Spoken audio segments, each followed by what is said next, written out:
Maayong adlaw guys, mauna di ay ni ang update sa atong manok karon. So giloadan ni siya February 17, 2025. And then up to date karon is date taken is on the 16 March 2025.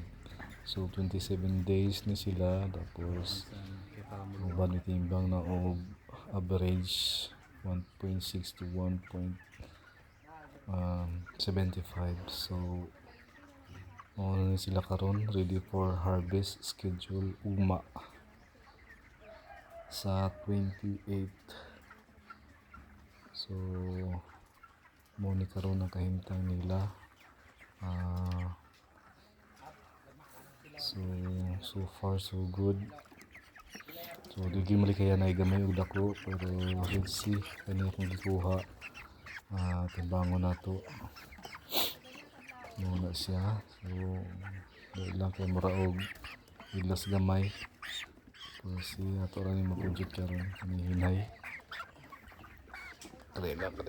Oops. So mo ni karon na atong timbangan para i-check na mao gid ni siya iyang sample sa kamanok.